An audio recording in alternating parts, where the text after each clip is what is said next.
Hey guys, welcome back to my channel Bindu diaries. ఈ వీడియోలో పల్లెటూరి స్టైల్లో ఎంతో టేస్టీగా అలాగే మంచి ఫ్లేవర్తో ఉండే చికెన్ కర్రీని ఎలా ప్రిపేర్ చేసుకోవాలో షేర్ చేస్తాను. ఈ రోజుల్లో ఆ పొడి ఈ పొడి ఇవన్నీ వేసి కర్రీ ఒరిజినల్ టేస్ట్ మొత్తాన్ని స్పాయిల్ అవుతుందన్నమాట. సో అందుకే మన ఒరిజినల్ అంటే మన అమ్మమ్మలు నానమ్మలు రోట్లో అప్పటికప్పుడు మసాలా నూరి వేస్తే కర్రీ టేస్ట్ చాలా బాగుండేది. సేమ్ అదే మెథడ్లో అదే మెథడ్ని ఫాలో అవుతూ ఈ రెసిపీని మీకు చూపించిపోతున్నాను. మనం మసాలా మొత్తాన్ని మిక్సీలోనే వేస్తామనుకోండి. ఇప్పుడు రోల్లో ఎక్కడ అవైలబుల్గా ఉన్నాయి చెప్పండి. సో దీనికోసం ముందుగా ఒక 1/2 kg చికెన్ తీసుకొని మీడియం సైజ్ పీసెస్ కింద కట్ చేసుకొని ఒక 10 సార్లు కడుగుతాను నేనైతే. కొద్దిగా కూడా వాటర్ రెడ్గా రాకూడదనమాట. కడిగిన తర్వాత వాటర్ అనేవి చాలా క్లియర్గా వచ్చే వరకు కడిగేసేయాలి.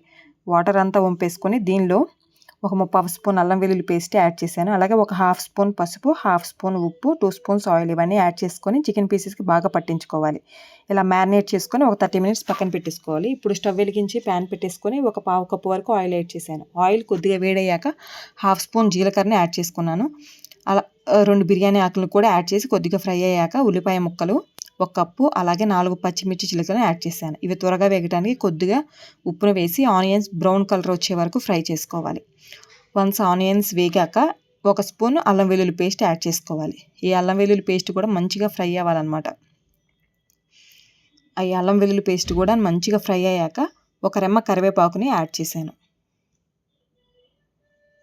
వన్స్ ఒక్కసారిగా అంతా మిక్స్ చేసుకొని ఇందులో ముందుగా మ్యారినేట్ చేసి పెట్టుకున్నటువంటి చికెన్ను యాడ్ చేసుకోవాలి. ఒకసారి మిక్స్ చేసుకొని ప్యాన్ లిడ్ పెట్టేసుకొని ఒక 10 మినిట్స్ ఉడికించుకోవాలి.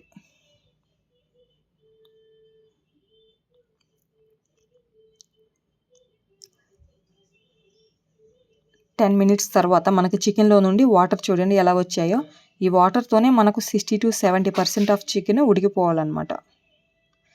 ఒక్కసారి ముక్కల్ని మంచిగా కలుపుకొని ప్యాన్ లిడ్ పెట్టేసుకొని ఇంకో 10 మినిట్స్ ఉడికించుకోవాలి. ఈలోగా మసాలా ప్రిపేర్ చేసుకుందాం. మిక్సీ జార్లో 2 స్పూన్స్ ధనియాలు, 1 స్పూన్ జీలకర్ర, ఒక 5-6 లవంగాలు, ఒక 3 యాలకులు, 1/2 స్పూన్ మిరియాలు, 1/2 స్పూన్ గసగసాలు, 4 దాల్చిన చెక్క ముక్కలు, అలాగే కొన్ని ఎండు కొబ్బరి ముక్కలు ఇవన్నీ వేసి మసాలా పొడిని గ్రైండ్ చేసుకోవాలి. నిజానికి మన అమ్మమ్మలు అయితే గసగసాలు కొబ్బరి ఇవి 2 కంపల్సరీగా వేసేవాళ్ళండి. అందుకే కూర అంత టేస్టీగా ఉండేది. ఇప్పుడు పెద్దగా వేయట్లేదు ఎవరు ఈ 2, కానీ వేస్తేనే కర్రీ రుచి చాలా బాగుంటుంది. ఇంకో 10 మినిట్స్ ఉడికించుకున్న తర్వాత ప్యాన్ లిడ్ ఓపెన్ చేసి 2 స్పూన్స్ కారం యాడ్ చేసుకోవాలి. ఒకసారి అంతటిని బాగా కలిసేలా కలుపుకోవాలి. ఇప్పుడు ఒక టొమాటోని ముక్కలుగా కట్ చేసుకొని ఇందులోకి యాడ్ చేసుకోవాలి. ఒకసారి బాగా మిక్స్ చేసుకొని ప్యాన్ లిడ్ పెట్టేసుకొని ఒక 5 మినిట్స్ మగ్గించుకోవాలన్నమాట. ఇలా మగ్గిన తర్వాత కొద్దిగా కొత్తిమీరని యాడ్ చేసుకోవాలి.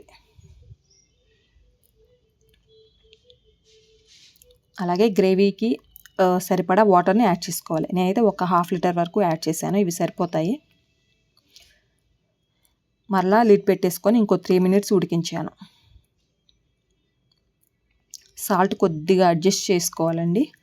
కొద్దిగా తగ్గినట్లు అనిపించింది నాకైతే. నేను కొద్దిగా యాడ్ చేశాను అనమాట, ఒక 1/2 స్పూన్ వరకు.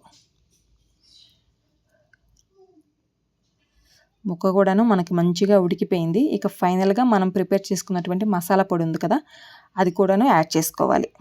ఈ మసాలా అంతా ముక్కలకు బాగా పట్టేలా కలుపుకొని జస్ట్ ఒక 5 మినిట్స్ సిమ్లో ఉడికిస్తే సరిపోతుందండి.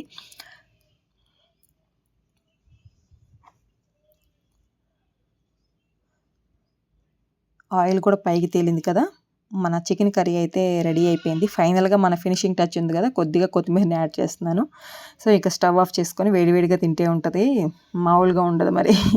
డెఫినెట్గా ఈ మెథడ్లో ఒకసారి మీరు కూడా ట్రై చేసి చూడండి. డెఫినెట్గా మీకు నచ్చుతుంది అనమాట. వీడియో కనుక నచ్చితే లైక్ చేయండి, షేర్ చేయండి, కమెంట్ చేయండి. Bye bye, see you in next video.